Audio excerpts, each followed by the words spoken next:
Lihat garis ini, Nine Dash Line Tiongkok yang langsung masuk ke wilayah kita. Saya ikuti isu Natuna sejak 2016 dan ini bukan cuma soal peta. Zona ekonomi eksklusif Indonesia di Laut Natuna Utara kaya sumber daya. Tapi kapal Coast Guard Tiongkok terus masuk mengawal kapal nelayan mereka di ZE kita. Indonesia sudah kirim nota protes berkali-kali, tapi garis itu tetap mereka klaim. Ini bukan hanya tentang ikan atau minyak, ini soal kedaulatan kita di laut sendiri.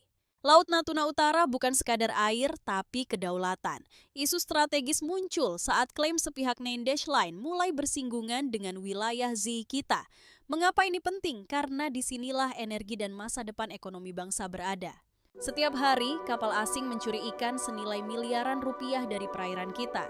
Saya sudah mengikuti operasi ini selama bertahun-tahun dan inilah yang sebenarnya terjadi. Radar mendeteksi kapal pencuri ikan masuk wilayah kita. KRI dan Bakamla langsung bergerak menangkap atau menenggelamkan kapal ilegal itu. Tapi nelayan lokal kita, mereka sudah merasakan dampaknya. Hasil tangkapan mereka terus menurun karena pencurian ikan ini. Ini bukan cuma soal ikan, ini soal kehidupan ribuan keluarga nelayan Indonesia. Perairan kita sekarang jadi arena intimidasi. Aku lihat sendiri kapal-kapal asing masuk tanpa izin.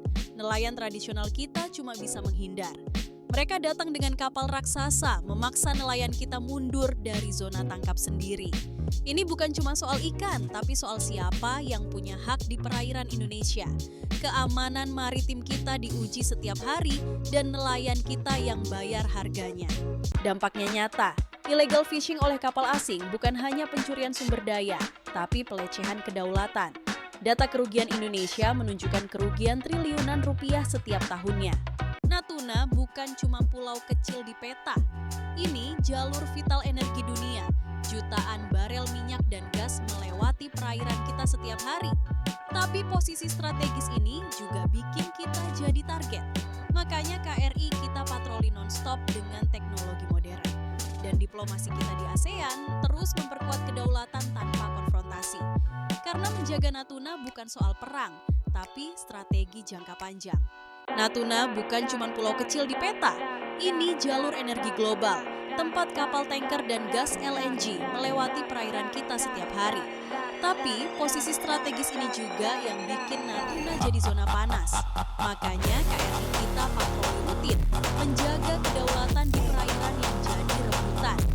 Di meja diplomasi, pejabat kita terus bergerak di forum ASEAN, memastikan suara Indonesia didengar. Karena kontrol atas Natuna bukan soal gengsi, ini soal ketahanan internasional. Gue udah baca 15 artikel soal Laut Natuna, tapi hampir semua suara di sana bukan dari generasi muda. Padahal ini masa depan kita yang dipertaruhkan.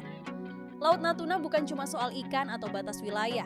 Ini soal siapa yang akan menentukan arah bangsa ini 10 atau 20 tahun ke depan.